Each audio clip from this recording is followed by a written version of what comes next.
शारदा ने दही में भगवान की मूर्ति को नहलाया, फिर धूप से पानी डाला और उन्हें कपड़े से पोंछकर वस्त्र पहनाए, टीका लगाकर अक्षत चढ़ाए, उन्हें प्रसाद लगाया। अपनी पूजा खत्म करके वे कमरे से बाहर निकल ही रही थी कि उन्हें सुनीता का आक्रोशित स्वर कानों में पड़ा। देखो माँ, आज राजीव भैया फिर से सब्जी ले जा रहे हैं, इन्हें रोकती क्यों नहीं? वह कलेजा थामे पति के पास आ खड़ी हुई। अमरकांत अमरकांत ने बेटी को प्यार से समझाते हुए कहा, ले जाने दे बेटी, तेरा भाई ही तो है। सुनीता मुंह बिचकाती हुई बोली, हाँ भाई है तो क्या हुआ, अभी राजीव भैया ले जा रहे हैं, फिर संजीव भैया ले जाएंगे। तुम यूं ही कमा कमा कर कंगाल होते रहना। फिर थोड़ा रुककर गुस्से में बोली, राशन पानी यहीं से लेना था तो अलग ही क्यों हुए थे? इनके यहाँ कभी लेने जाओ तो प्याज का टुकड़ा भी नहीं मिलता। अमरकांत ने शारदा की ओर देखा। शारदा ने अपनी नजरें धरती में गड़ा दी। आए दिन की खिचखिच, वह बाप बेटी के बीच में पड़ना नहीं चाहती थी। अमरकांत ने हंसते हुए कहा, अरे बेटी, हिसाब लिखती जा, वो तेरी शादी में पाई पाई ब्याज सहित लगा देगा। अपनी तरफदारी न देख सुनीता शारदा की ओर मुड़ गई।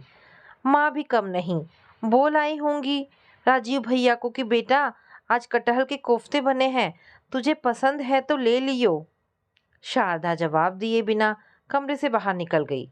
शारदा को निःशब्द ताकते अमरकांत सुनीता को समझाते हुए बोले, सुनीता, हर एक माँ के लिए पहली औलाद बहुत प्यारी होती है, तो अपनी माँ से कुछ मत कहा कर, तू नहीं समझ सकती माँ का दिल। मगर वह बीच में ही खींचते हुए बोली, और सबसे छोटी औलाद प्यारी नहीं होती? नहीं, ऐसी बात नहीं है। अमरकांत हकला गए। छोटी तो जान से भी प्यारी है। वैसे तो माँ को सब बच्चे प्यारे होते हैं, जैसे हम अपने शरीर के सभी अंगों को प्यार करते हैं। एक हिस्से में भी तकलीफ होती है तो बेचैन हो जाते हैं।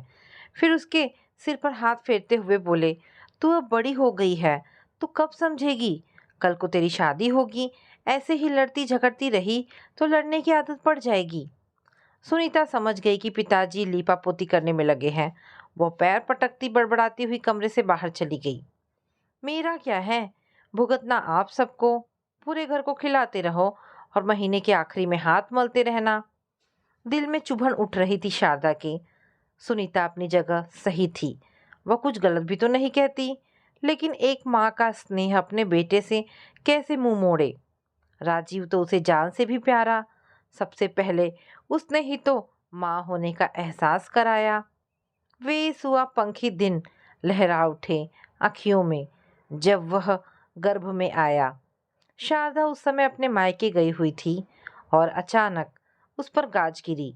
ससुराल से खबर आई कि अज्ञात भारी वाहन ने मोटरसाइकिल सवार आलोक को कुचल दिया और मौके पे ही उनकी मृत्यु हो गई। घर में कोहराम मच गया। आलोक के जाने के साथ ही वह ससुराल वालों के लिए मनहूस हो गई थी। उन लोगों को उसकी होने वाली औलाद से उससे कोई मतलब नहीं रह गया था। तब बड़े भाई को एक नई चिंता ने दबोच लिया कि कैसा उसका जल्द से जल्द पुनर्विवाह कर दिया जाए, ताकि शारदा 2 महीने के गर्भ से थी। अमरकांत शारदा के बड़े भाई के खास दोस्तों में से थे। उन्हें जब यह बात मालूम हुई तो वे उदारतापूर्वक इस शादी के लिए राजी हो गए। बस थोड़ी सी हिचक थी कि उनकी अम्मा को शारदा की गर्भ वाली बात नहीं बताई जाए। वे नहीं चाहते थे कि आने वाला कल पहली और बाद की संतानों के बीच दूरी पैदा करे। राजीव इस पुनर्विवाह के 7 महीने बाद पैदा हुआ। सासू माँ ने अचरज से कहा कि यह तो समय से पहले ही पैदा हो गया। सो पूरे मोहल्ले में वह सतमासा जन्मा ही जाने लगा था। लेकिन सास तो सास, उनके मन में घर कर गई शंका। 2 ढाई महीने तक उन्होंने नाती को ढंग से खिलाया नहीं। उनकी निगाहें हमेशा यही फैसला करने में लगी रहती कि यह उनके ही कुल का दीपक है या नहीं। वे तो छठी भी पूजने को तैयार नहीं थी। वो तो बेटे की जिद में उन्हें मना दिया। फिर तो धूमधाम से बरही भी मना और जोर शोर से कुआं भी पूजा गया। लेकिन उनकी खोज जारी रही। राजीव की मालिश करते समय वो हमेशा उसके नाक नक्श की तुलना अमरकांत से करती। उसकी हरकतों को अमरकांत के बाल रूप से मेल बिठाती रहती, पर शंका थी कि समाप्ति नहीं होती थी। पर धीरे धीरे राजीव की अटखेलियां दादी माँ का मन जीतने में सफल हो गई। अब वे एक पल भी उसके बिना नहीं रह पाती। अब वे उसे अपने संग सुलाती, मंदिर ले जाती, यहाँ तक कि शारदा मायके जाती तब भी वे उसे अपने ही पास रख लेती। शारदा का दिल अजीब से सुकून से भर उठता। उस पहले विवाह और पति को वह लगभग भूल ही गई। बाद में उनकी भी दो औलादें, छोटा संजीव और सुनीता हुए। अम्मा जी का भी देहांत हो गया।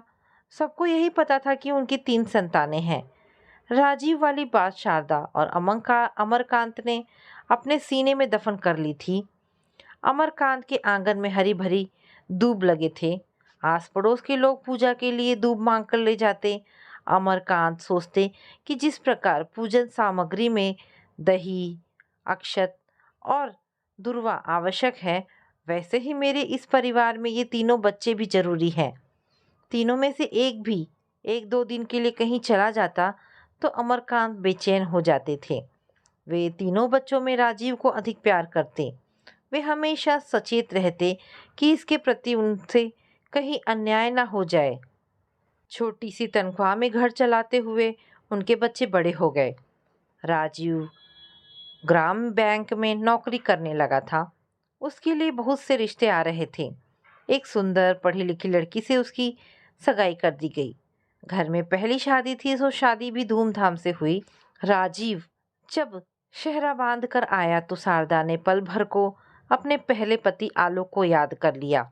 अमरकांत पर शादी का कर्ज चढ़ गया था और घर में एक सदस्य बढ़ जाने से खर्चा भी बढ़ गया। महीने के आखिर में जेबें खाली हो जाती। राजीव नौकरी करता था, लेकिन सारी तनख्वाह अपने अंटी में दबा जाता। शारदा ने दबी जुबान से उससे 1-2 बार कहा कि तेरे पिताजी का हाथ तंग पड़ता है, भाई बहन की पढ़ाई भी है, तो पिताजी को महीने के खर्च के रुपए दे दिया कर। मगर उसने कोई ध्यान नहीं दिया, जैसे कुछ सुना ही ना हो। घर खर्च में तो रुपए नहीं दिए, अलबत्ता हर महीने वह घर के लिए सजावटी सामान खरीद कर लाने लगा। पहले टीवी लाया, फिर पंखा ले आया, कुछ दिनों बाद टेप रिकॉर्डर भी ले आया। कुछ सामान जो ज़्यादा कीमती था वह किस्तों में खरीद लिया। धीरे धीरे मिक्सी, अलमारी, सोफ़ा, फ्रिज भी खरीद लिए। घर में सभी लोग खुश थे। घर सजने से घर का स्टैंडर्ड भी बढ़ गया। अमरकांत बेहद खुश थे, मगर शारदा को यह सब अजीब लग रहा था कि कर्ज की उसे परवाह नहीं थी, जैसे वह बाप की जिम्मेदारी। इस पर भी राजीव द्वारा खरीदे गए सामान पर छाया बहू का एकाधिकार होने लगा था। शारदा तो गुड़ भरा हंसिया, लेकिन सुनीता और संजीव कहाँ मानने वाले थे। वे अपना विरोध समय समय पर जताते रहते। बच्चे बड़े हो रहे थे तो पढ़ाई का खर्च भी बढ़ रहा था। कमाने वाला 1 और खाने वाले 6 व्यक्ति थे। घर में ऊपरी सामान, फल फ्रूट, मेवा, मिठाई इत्यादि तो कुछ होता नहीं था, इसलिए अनाज पर ही पूरा भोजन टिका रहता था। कई बार महीने के अंत में अनाज की कमी पड़ जाती, लेकिन राजीव अपने रुपए दबाए रहता। वह कबूलता ही नहीं कि उसके पास रुपए हैं। हर बार उसका उत्तर होता, मेरे पास रुपए नहीं है। तरह तरह के हिसाब बताकर वह साफ कर देता कि तनख्वाह खर्च हो गई है। लेकिन यहाँ वहाँ से अमरकांत के कानों में खबर आ ही जाती कि राजीव बैंक में रुपए जमा कर रहा है। कुछ समय बाद संजीव की भी कंप्यूटर ऑपरेटर की नौकरी लग गई और उसकी भी शादी हो गई। संजीव गृहस्थी चलाने में एक मुश्त अल्प राशि दे देता था और सब जिम्मेदारियों से पल्ला झाड़ लेता था। महीना समाप्त होने से पहले ही अमरकांत की जेबें पूरी खाली हो जाती थी। उन्हें अपनी ही जरूरत पूरी करने के लिए पैसे नहीं बचते थे। उधर दोनों बेटों के बैंक बैलेंस बढ़ रहे थे। सब कुछ जानकर भी अमरकांत चुप थे। संयुक्त परिवार जो चल रहा था, बेटे आंखों के सामने थे। राजीव को तो वो किसी भी कीमत पर अपने से अलग नहीं कर सकते थे। मोमबत्ती की तरह जलकर वे घर को रोशन करने में लगे थे। मगर धीरे धीरे छोटी बहू संध्या के दिमाग में यह बात पलने लगी कि मेरा पति घर में पैसे देता है तो मैं ज़्यादा काम क्यों करूं? उसने सुबह देर से उठना शुरू कर दिया, घंटे भर तक अपने कमरे की झाड़ा पोछी करती, आराम से नहाना धोना होता। वह किचन में आती तब तक खाना तैयार हो जाता। फिर उसकी देखा देखी छाया बहू भी होड़ करने लगी, सो छाया बहू भी काम से जी चुराने लगी। तब मजबूरी में दोनों बहुओं के बीच काम का बंटवारा कर दिया गया। शारदा को दोनों के साथ खटना पड़ता था। वह कहती कुछ नहीं, शांत निशब्द, अंदर ही अंदर पारे के समान घुलती जा रही थी। बहुओं का पारा उसके शरीर को गलाता जा रहा था और वह बीमार रहने लगी थी। सुबह का खाना बनाना छाया बहू की जिम्मेदारी थी और रात का खाना बनाना छोटी बहू संध्या की जिम्मेदारी थी।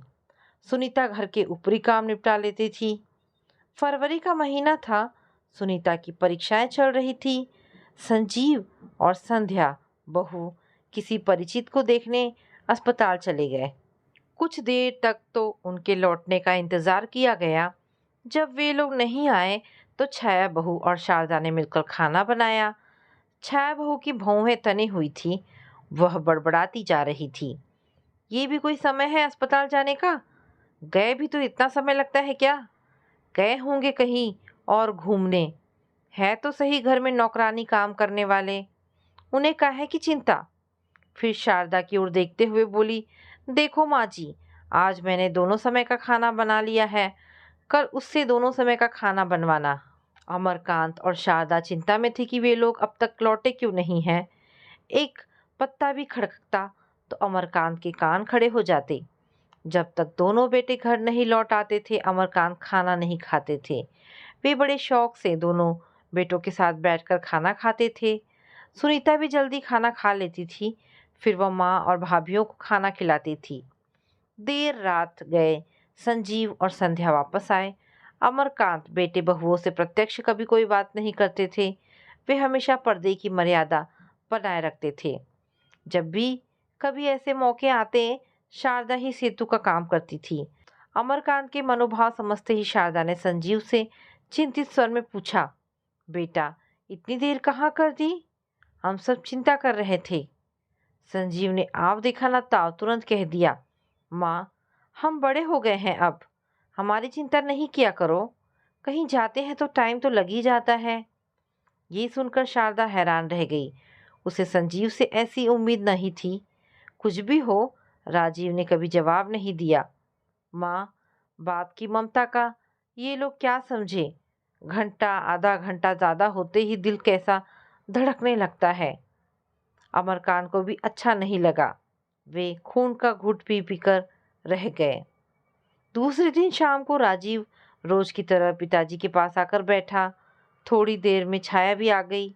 अमरकांत को खटका लगा कि आज क्या बात हो गई जो छाया बहू भी आ खड़ी हुई है।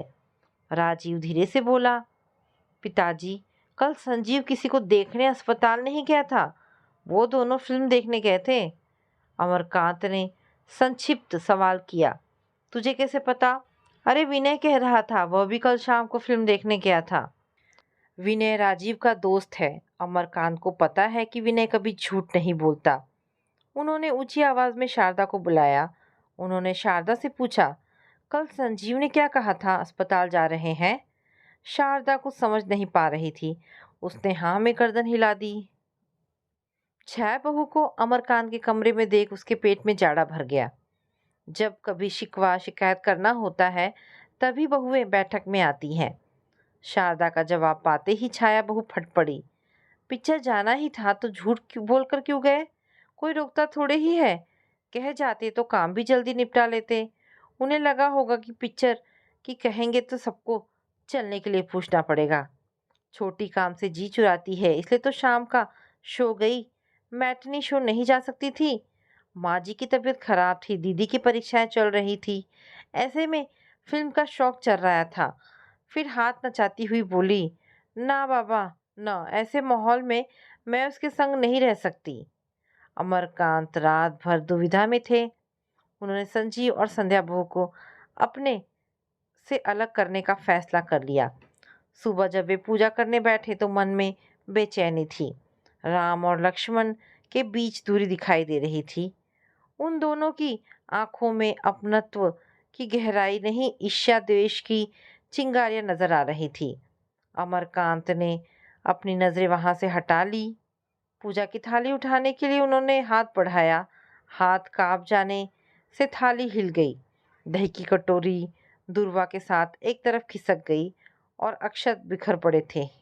लेकिन संजीव ने यह मुद्दा उठा ही लिया कि राजीव भैया तो रुपए भी नहीं देते, फिर उन्हें साथ क्यों रखा जा रहा है। उस दिन शारदा पहली बार बोली थी और फैसला भी कर दिया था कि दोनों बेटों को अलग कर दिया जाए। एक ही घर में 3 चूल्हे हो गए। पूजा की थाली में दही, अक्षत और दूब एक दूसरे से छिटक गए। अमरकांत हाथ बढ़ाकर उन तीनों को एक साथ रखने की कोशिश करते, लेकिन उनके हाथ कांप जाती। वे मायूस हो भगवान की मूर्ति निहारने लगे। अमरकांत दिन में तो अकेले खाना खा लेते थे, रात में अकेले खाना नहीं खा पाते। दोनों बेटों की रसोई खाली नजर आती। दिल में एक हुक सी उठती, मुंह में पड़ा कौर बाहर निकलने को होता। वे शारदा का चेहरा देखते और जबरन कौर को अंदर निगलने की कोशिश करते। इस प्रक्रिया में एक जोर का ठसका लगता और खांसी दम निकाल देती। आंखों से पानी बहने लगता। हवा के वेग के साथ बहुओं की बातें भी कान के पास होकर गुजरती। अकेले में माँ जी खूब घी और खूब तला बनाकर खिला रही होंगी, इसलिए तो खांसी आ रही है। बेटों के अलगाव ने उन्हें समय से पहले ही बूढ़ा कर दिया था। मन में प्रायश्चित, दिल में उफान, आंखों में पीड़ा और वाणी में विराम आ गया था। राजीव लिमिट में सब्जी भाजी लाता था। वह सुबह शाम उनसे ही एक कटोरी सब्जी ले आता और उसका काम चल जाता। एक दिन बड़ी बहू ने उस अकेले सब्जी नहीं खाने दी। दूसरे दिन से कटोरी की जगह कटोरे ने ले ली। शारदा मूक बनने वाली सब्जी की मात्रा बढ़ाती जा रही थी।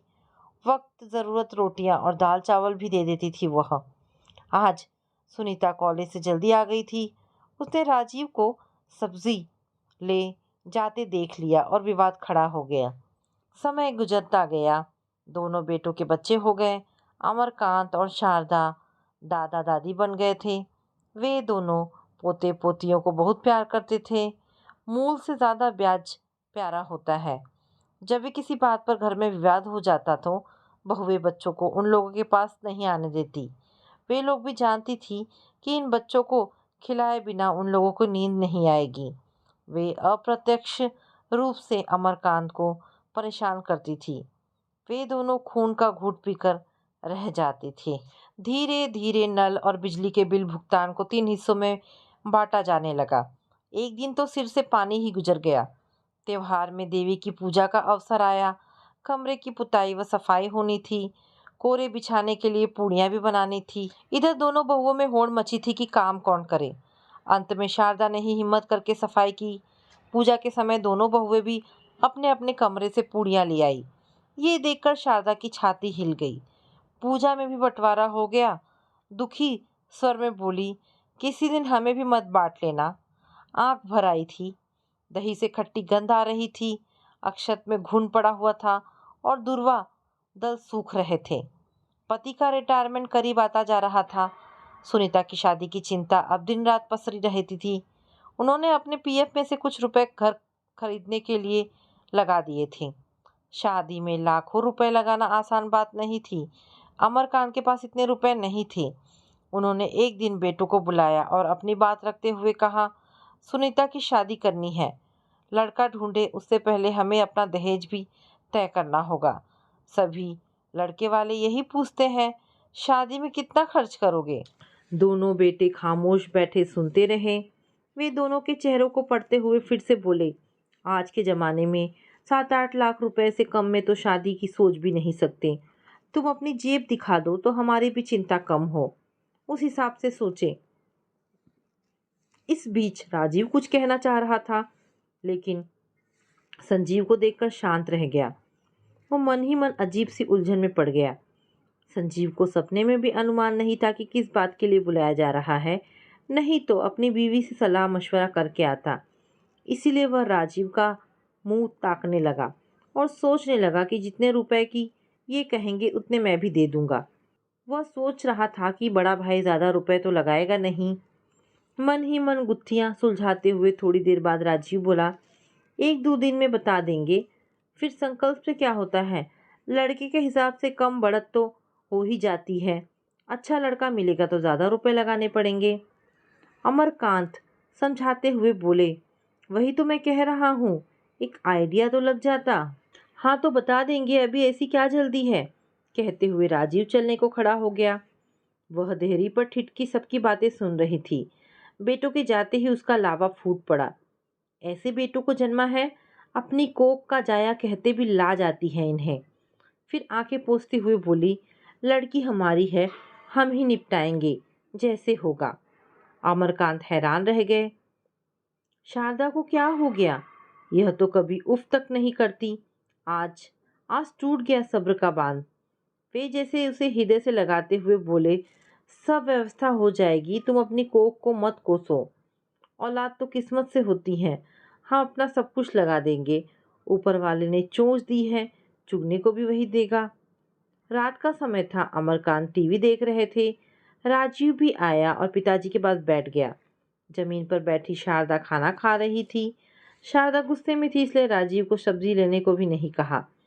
अमरकांत ने कनखियों से राजीव की ओर देखा और ताड़ लिया कि वह कुछ कहना चाह रहा है, लेकिन वह कह नहीं पा रहा है। अमरकांत ने ही पहल करते हुए कहा, और बेटा ऑफिस में सब ठीक चल रहा है? उसने माँ की ओर नजर घुमाते हुए संक्षिप्त उत्तर दिया, कुछ देर निस्तब्धता छाई रही। वह कुछ कहना चाह रहा था। उसने कहने के लिए मुंह खोला, तब तक बड़ी बहू छाया भी दरवाजे के पास आकर खड़ी हो गई। वह शांत हो गया। मन में सोचकर उसने एक नज़र पिताजी पर डाली और छाया की ओर देखने लगा। छाया ने उसे आंख मटकाकर इशारा किया। राजीव ने पहल करते हुए कहा, पिताजी, हम दोनों ने सोच विचार कर लिया है कि हम 10,000 रुपये लगा देंगे। अमरकांत को काटो तो खून नहीं। वे तो सोच रहे थे दोनों बेटे कम से कम 50,000 रुपए तो लगा ही देंगे। उस रात शारदा को नींद नहीं आई। रात और अधिक काली लग रही थी। चांद में दाग दिखाई दे रहा था।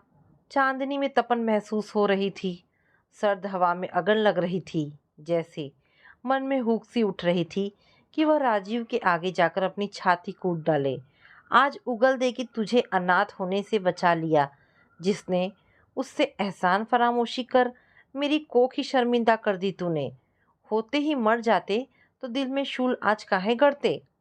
निःश्वास दर निःश्वास लगातार करवटें बदल रही थी। वह मस्तिष्क में द्वंद्व चल रहा था। ऐसी ही होती है औलादे। किसको दोष दूं, अपने खून को या बरसों से वृष्ण में धुंधला चेहरा आंखों में नाच उठा।